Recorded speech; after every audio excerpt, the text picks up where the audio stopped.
आपने फिल्मों में या किस्से कहानियों में कुछ ऐसे मर्डर केसेस के बारे में सुना या पढ़ा होगा जिसकी गुत्थी बेहद उलझी हुई होती है और इन्वेस्टिगेटिंग अफसरों के हाथ कोई सुराग लग ही नहीं पाता है,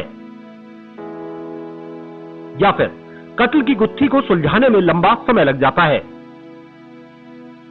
इस वीडियो में हम आपको भारत के कुछ ऐसे ही सुलझे ना सुलझे मर्डर केसेस के बारे में जानकारी देंगे। पूत कपूत सुने हैं जग में, माता सुनी ना कुमाता, लेकिन कलयुग में कुछ भी संभव है। भारतीय मीडिया जगत की जानी मानी हस्ती इंद्राणी मुखर्जी एक ऐसी ही कुमाता साबित हो सकती है। माना जाता है कि इंद्राणी ने सन 2015 में खुद अपनी ही बेटी की हत्या करवा दी। इंद्राणी ने सदा समाज को अंधेरे में रखा और अपनी बेटी शीना बोरा को अपनी बहन बताया। सवाल यह है कि इंद्राणी मुखर्जी ने शीना की हत्या की सुपारी क्यों दी? जाहिर सी बात है कि मामला बेहद संगीन रहा होगा, वरना सामान्य हालात में एक मां अपनी ही बेटी की हत्या कैसे करवा सकती है? और यही वो गुत्थी है जिसे सुलझाने में पुलिस जी जान से लगी है।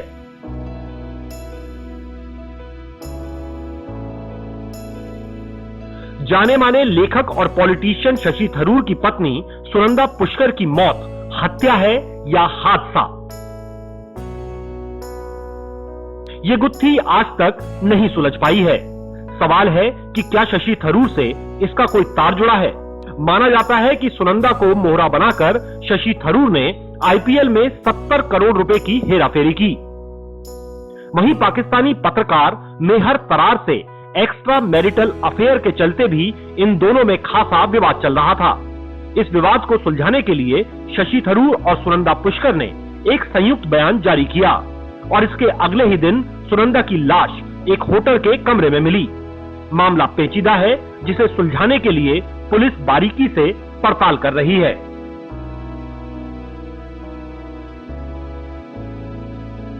सोलह दिसंबर 2012 में दिल्ली में घटित निर्भया कांड को कोई भुला ही नहीं सकता। निर्भया ने सपने में भी नहीं सोचा होगा कि देश की राजधानी दिल्ली में इंसान की शक्ल में राक्षस बसते हैं।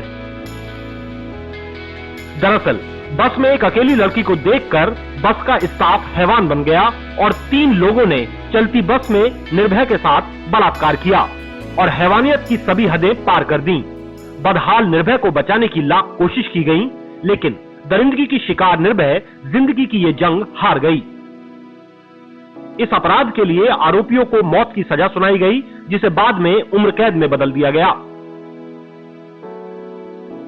मई 2008 में नोएडा के आरुषि हत्याकांड की गुत्थी आज भी एक रहस्य है। 16 मई 2008 की सुबह 14 साल की आरुषि की लाश उसी के कमरे में मिली। पहली नजर में शक घरेलू नौकर हेमराज पर गया, लेकिन छत पर हेमराज की लाश बरामद हुई तो मामला और उलझ गया। वहीं सबूत न मिलने के आधार पर सीबीआई ने मामले को रफा दफा करना चाहा, लेकिन कोर्ट ने जांच का जिम्मा सीबीआई के तेज तर्रार ऑफिसर AGL कॉल को सौंपा। जांच में चौंकाने वाले तथ्य सामने आए और शक की सुई जाकर रुकी आरुषि के मां बाप यानी डॉक्टर राजेश और नुपुर तलवार पर। चार्जशीट के आधार पर 26 नवंबर 2013 को विशेष सीबीआई अदालत ने धारा 302/34 के तहत दोनों को उम्र कैद की सजा सुनाई।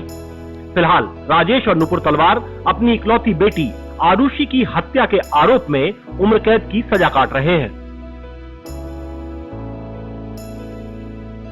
ये किस्सा है प्यार में धोखा खाए आशिक के इंतकाम का। किस्सा साल 2008 का है। कन्नड़ अभिनेत्री मारिया सुसायराज अपने सपने पूरे करने मुंबई पहुंची, जहां बालाजी टेलीफिल्म्स के क्रिएटिव डायरेक्टर नीरज ग्रोवर से मारिया का अफेयर हो गया। इस प्रेम कहानी की खबर मारिया के बॉयफ्रेंड जेरोम मैथ्यू को लग गई।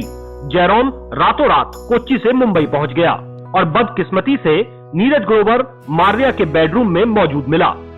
धोखे से आग बबूला जेरोम ने नीरज की चाकू से हत्या कर दी। इसके बाद नीरज के 300 छोटे छोटे टुकड़े कर दिए। लाश को ठिकाने लगाने के लिए खुद मारिया ने अपने पुराने प्रेमी मैथ्यू का साथ दिया। इस हत्या के मामले में फिलहाल मारिया और मैथ्यू सजा काट रहे हैं। अपराध की दुनिया से राजनीति में उतरे उत्तर प्रदेश के दबंग नेता डीपी यादव की बेटी भारती यादव से एक ऐसा गुनाह हुआ जिसने एक पले पुले परिवार को जिंदगी भर के लिए गम में डुबो दिया। कॉलेज में साथ पढ़ रहे नीतीश कटारा से भारती यादव को प्यार हो गया और भारती के इस गुनाह की सजा नीतीश कटारा को मिली। 17 फरवरी 2002 की रात भारती के भाई विकास यादव ने अपने कजन विशाल यादव और दोस्त सुखदेव पहलवान के साथ मिलकर नीतीश कटारा का अपहरण किया और फिर उसकी हत्या कर दी। लाश को जलाकर फेंक दिया गया और सारे सबूत मिटाने की कोशिश की गई, लेकिन नीतीश कटारा की मां नीलम कटारा ने डटकर केस लड़ा। नतीजतन कोर्ट ने तीनों आरोपियों को उम्र कैद की सजा सुनाई। फिलहाल सभी आरोपी जेल में हैं। भारती यादव लंदन में जाकर बस गई है। वहीं आरोपियों को फांसी के तख्त तक पहुंचाने की एक मां की ख्वाहिश उम्र कैद में तब्दील होकर असंतुष्ट समझौते की ऐसी शक्ल ले चुकी है जिस पर अब कोई भाव नजर नहीं आता है। इस हत्याकांड ने दिल्ली ही नहीं पूरे देश में सनसनी फैला दी थी। ये बात है 29 अप्रैल 1999 की। दिल्ली के कुतुब कैलोनेड रेस्टोरेंट में दिल्ली की हाई प्रोफाइल सोशलाइट बीना रमानी की पार्टी अपने शबाब पर थी। सब कुछ एकदम ठीक ठाक था, लेकिन रात के 2 बजे रंग में भंग हो गया। अचानक 2 गोलियों की आवाज आई और पार्टी में शराब सर्व कर रही हाई प्रोफाइल बारटेंडर जैसिका लाल का खून में लथपथ शरीर फर्श पर गिरा नजर आया। यह हत्या हरियाणा के कांग्रेस नेता विनोद शर्मा के बड़े बेटे सिद्धार्थ वशिष्ठ उर्फ मनु शर्मा ने की थी। हत्या की वजह था इनकार। आपको जानकर हैरानी होगी, ये इनकार प्यार या शादी के लिए नहीं था। ये इनकार था देर रात में शराब का पैक देने से। इस मामले में मनु शर्मा उम्र कैद की सजा काट रहा है। माना जाता है कि दिल्ली में इंडियन एक्सप्रेस की पत्रकार शिवानी भटनागर का पुलिस के एक बड़े अधिकारी आर.के. शर्मा के साथ अफेयर चल रहा था, लेकिन धीरे धीरे इन दोनों के बीच मनमुटाव हो गया, जो कुछ इस कदर बढ़ गया जिसके चलते शिवानी भटनागर को जान से हाथ गंवाना पड़ा। 23 जनवरी 1999 को दिल्ली के पड़पड़गंज इलाके में भाड़े के कातिलों ने शिवानी की उसी के घर में हत्या कर दी। जांच के दौरान शक की सुई आईपीएस आर.के. शर्मा पर आकर रुक गई। इस मामले में लंबी जांच हुई, जिसमें 264 गवाहों के बयान दर्ज किए गए। 6 अपराधियों की गिरफ्तारी हुई, लेकिन 2008 तक जांच ऐसे मोड़ पर आ गई जहां सबूतों के अभाव के चलते सभी आरोपियों को बरी कर दिया गया।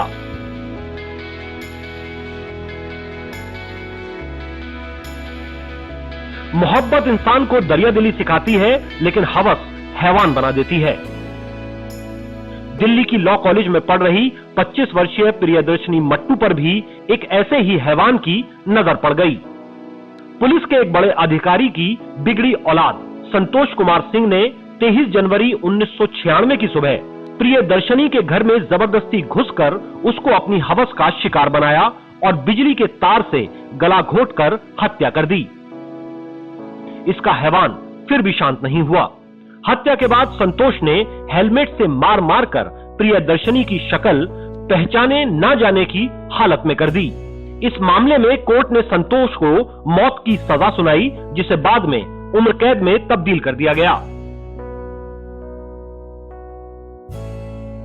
2 जुलाई 1995 की आधी रात में दिल्ली के कांग्रेस नेता और तत्कालीन विधायक सुशील शर्मा ने अपनी पत्नी नैना साहनी की अपने ही दोस्त से नाजायज संबंध होने के शक भर के चलते हत्या कर दी।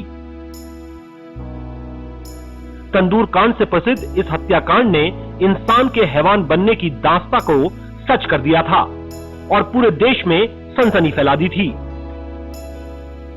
हत्या के बाद सुशील शर्मा ने अपने एक रेस्तरां के तंदूर में नैना साहनी के छोटे छोटे टुकड़े जलाने की कोशिश की, लेकिन रात में गश्त दे रही पुलिस को शक हुआ और सुशील शर्मा मौकाए वारदात पर रंगे हाथों पकड़ा गया। नैना साहनी की हत्या के मामले में सुशील शर्मा को सजाए मौत की सजा सुनाई गई, जिसे बाद में उम्र कैद में तब्दील कर दिया गया। अगर आपको हमारा ये वीडियो पसंद आया है तो आपसे गुजारिश है कि इसे ज्यादा से ज्यादा शेयर करें और सब्सक्राइब करना बिल्कुल न भूलें। धन्यवाद।